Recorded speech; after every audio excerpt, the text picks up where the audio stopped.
Muito boa noite. Primeiramente, é um prazer poder estar aqui com vocês.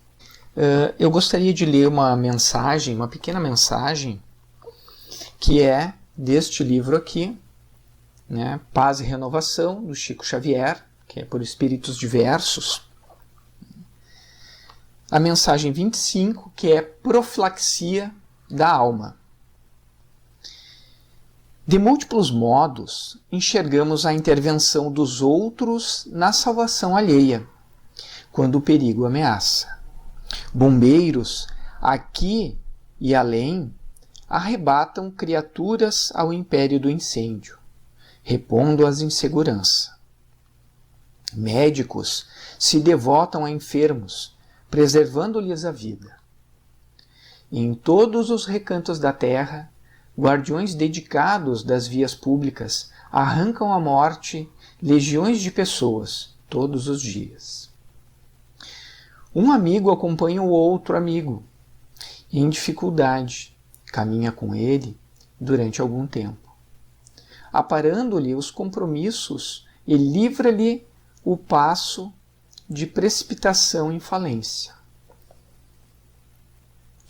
E entre o plano espiritual e o plano físico, nós, os desencarnados, observamos, de maneira incessante, os testemunhos de solidariedade e carinho de amigos inúmeros, domiciliados no mais além, que se empenham no auxílio aos companheiros que deixaram no mundo. E isso ocorre nos menores setores da vida terrestre.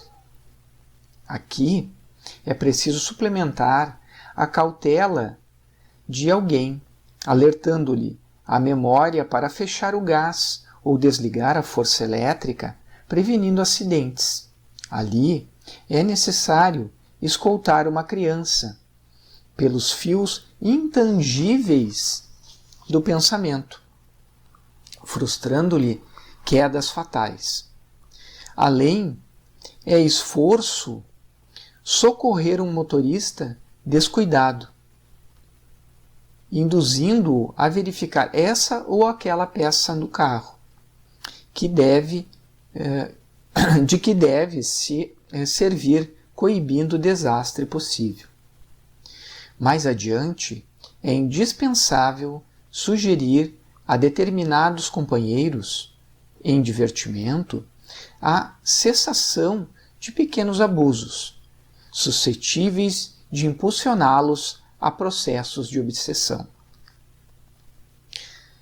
De múltiplos modos, repetimos, anotamos o amor e a fraternidade operando na salvação alheia. Entretanto, para que não venhamos a tomar nas trevas da ira ou do ódio, do orgulho ou da crueldade, só conhecemos um tipo de profilaxia espiritual. Cada criatura deve orar, asserenar-se, abençoar os semelhantes, compreender que todos somos necessitados da misericórdia divina e resguardar a si mesma. Emmanuel.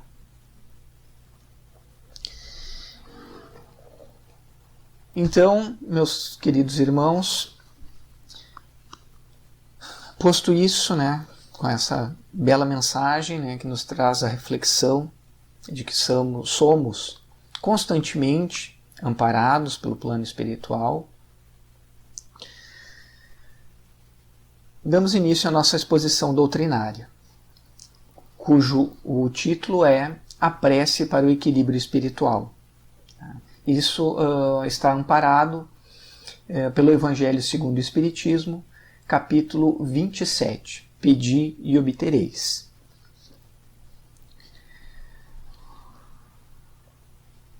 Seja o que for que peçais, na prece, crede que obtereis, e concedido vos será o que pedirdes. Isso está em São Marcos, capítulo 11, versículo 24. Ouvindo isso, então, tudo que eu pedir eu vou obter? Será que é assim? Não, né? Seria ilógico, né?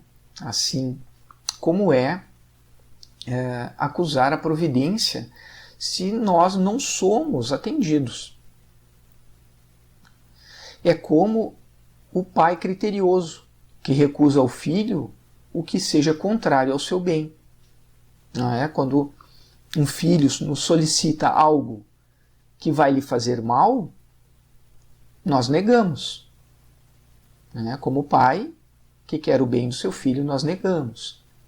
Então, mas o que é visto pelo homem nesse contexto?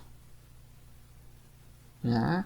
Nós tendemos a olhar o presente, né? As nossas mazelas, o nosso sofrimento. Mas e se sofrer nos leva a um estado melhor da alma? Então Deus o permitirá. Tal qual o cirurgião deixa que o doente sofra as dores decorrentes da operação, mas que lhe trarão a cura.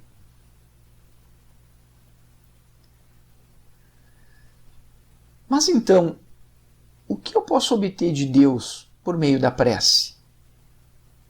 Né? O que a prece vai me trazer?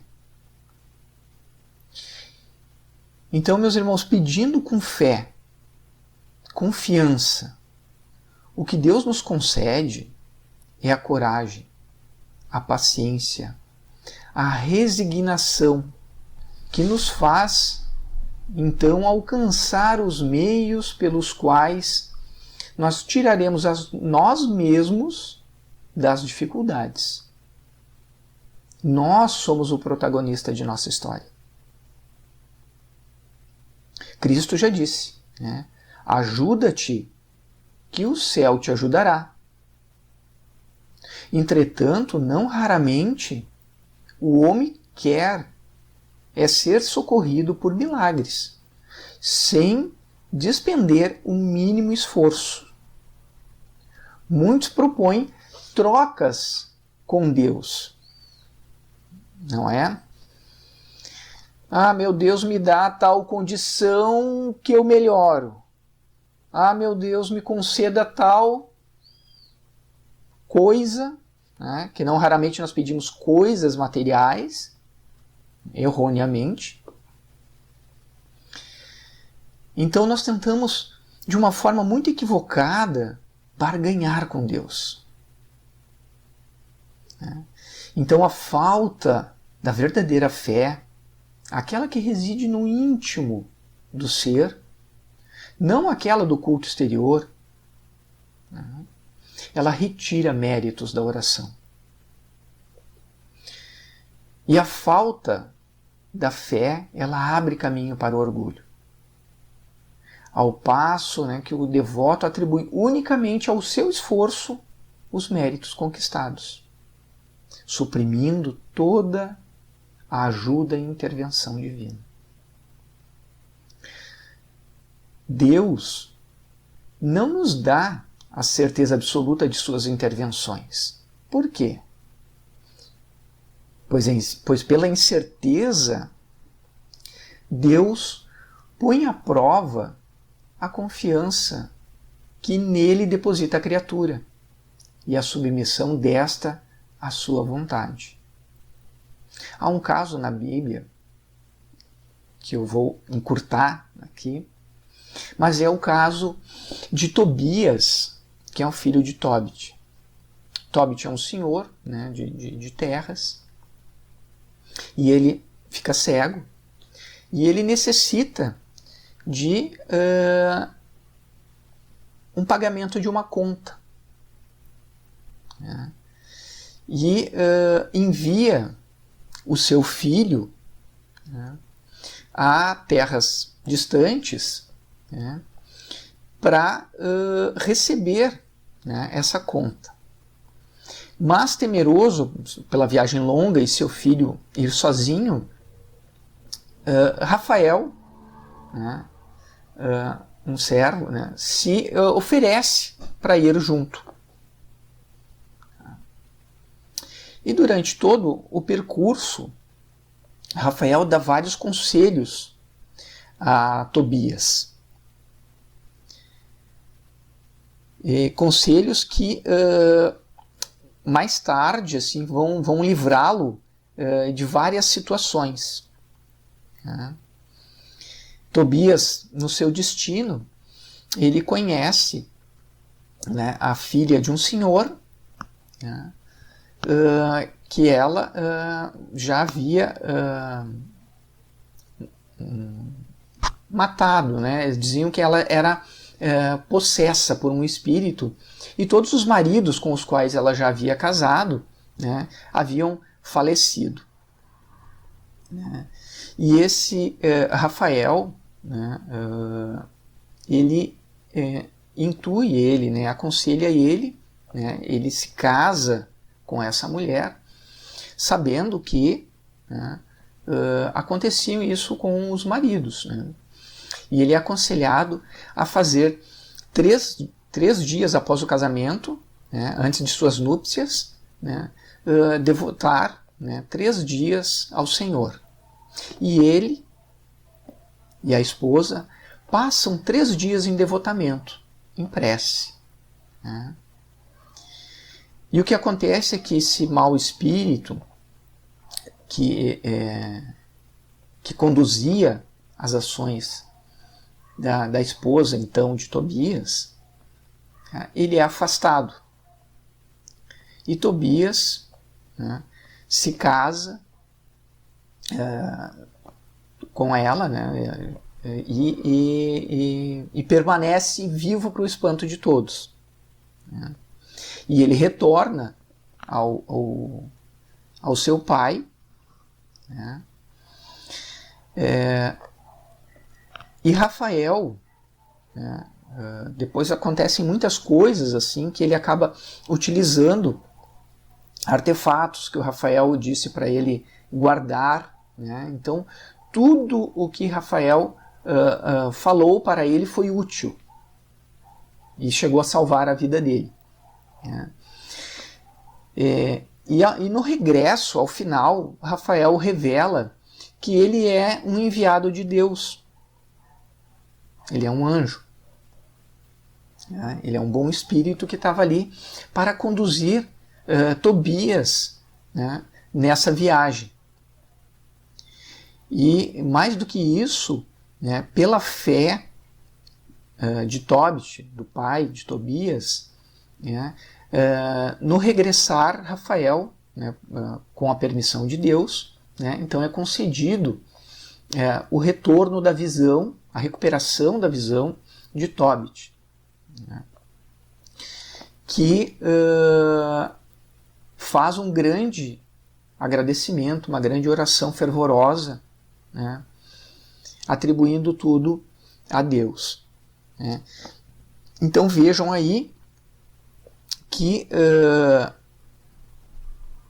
se Rafael tivesse, né, nesse caso, né, nessa história, tivesse revelado a Tobias, logo na saída da jornada, que ele era um enviado de Deus e que nada iria acontecer a Tobias, será que Tobias teria cuidado, teria tomado os cuidados que ele tomou, não sabendo que Rafael era um anjo? Será que de posse da informação de que Rafael é um anjo, ele não seria displicente?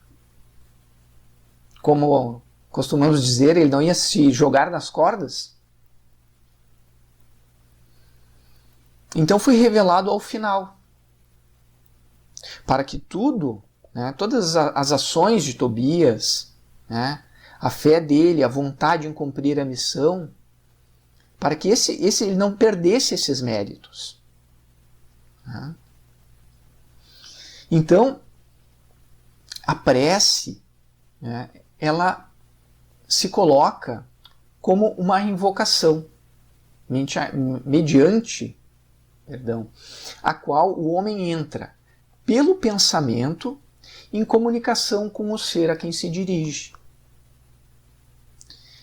O Espiritismo, então, ele torna compreensível a ação da prece, explicando o modo de transmissão do pensamento. Para que compreendamos o que ocorre, devemos antes conceber e estarmos mergulhados num fluido universal, ou se quiserem chamar de éter, que ocupa o espaço, todos os seres, encarnados e desencarnados, tal qual nos achamos neste mundo dentro da atmosfera. Posto isso, analisemos o som, que nos é palpável pelo sentido físico. No vácuo, o som não se propaga, pois ele necessita, essa vibração, de um meio que o transporte, que é o ar. Assim, o fluido universal está para o pensamento como o ar está para o som. Então, a prece, ela é um mecanismo de realização. Pode exercer ação direta e efetiva. No entanto, essa ação, ela continua subordinada à vontade de Deus, juiz supremo e em todas as coisas único apto a torná-las eficazes. Pela prece qualificada, o homem obtém simpatia dos bons espíritos, que vêm a sustentá-lo em suas boas resoluções e inspirar-lhe ideias sãs. Assim, adquire-se a força moral necessária a vencer as dificuldades e a volver ao caminho reto, se dele o homem se afastou. O próprio homem é razão do seu sofrer. É consternador pensar que somos nossos próprios algozes. Mas, por outro lado, somos nossa própria cura. E isso pode ser um alívio à alma do que sofre. Seríamos inteiramente ditosos se não ultrapassássemos o limite do necessário na satisfação das nossas necessidades. Não apanharíamos as enfermidades que resultam dos excessos, nem experimentaríamos as vicissitudes que as doenças acarretam. A prece, como forma de mantermos o equilíbrio espiritual, vem da simpatia que geramos com bons espíritos, que não tem por afastar o mal de nós, como pondo-nos em uma redoma, mas sim nos inspirando a desviarmos dos maus pensamentos, os quais podem nos causar danos, respeitando nosso livre-arbítrio para que a responsabilidade dos atos e o mérito da escolha entre o bem e o mal nos possa ser atribuído. Então, nosso livre-arbítrio continua sempre respeitado. Somos nós que optamos. Quantas vezes nós somos bem inspirados e nós não damos a importância àquela inspiração, porque nós não temos a certeza. No dia a dia estamos lá tumultuados, e lá pelas tantas acontece alguma coisa. E aí a gente se recorda, puxa, eu tive um insight, eu tive um estalo, para que eu fosse por outro caminho, para que eu fizesse diferente. E nós não estávamos assim tão conectados a ponto de escutar, a ponto de lembrar. Isso acontece muito seguido. né? Então, vou falar um pouquinho do valor da prece, né? O valor da prece, por sua vez, ele está ligado, né, à sua base de sustentação, né, de onde ela vem, de onde ela brota, né? Então, a prece do homem de bem, ela tem mais merecimento aos olhos de Deus e é assim sempre mais eficaz. Do coração do egoísta, do daquele que apenas de lábios ora, unicamente saem palavras. Nunca os ímpetos de caridade que dão à prece todo o seu poder. Cristo já nos advertiu, a caridade é o caminho, a verdadeira caridade. Então toda boa intenção, ela é reconhecida por Deus. Mesmo aquele que não se acha digno, que está esvaído de forças, quando ora com real boa intenção, espíritos benevolentes vêm em seu auxílio, garantindo que suas preces encontrem seu destinatário. O poder da prece, estando no pensamento, ela independe de local. Palavras rebuscadas, horário para ser realizado. É um ato natural de conexão com o divino e que está ao alcance de quem se dispõe a fazê-lo para o bem maior. Então, meus amigos, o que nós temos para refletir é que por meio de uma prece sincera, que brota do nosso íntimo, nós mantemos o equilíbrio espiritual. Porque à nossa volta, nos conectamos a espíritos benevolentes, que só querem o nosso bem, só querem nos bem inspirar. Passamos por momentos ímpares com essa pandemia, com nossa situação política. Mas devemos lembrar que somos todos irmãos. E cada qual será recompensado de acordo com suas obras.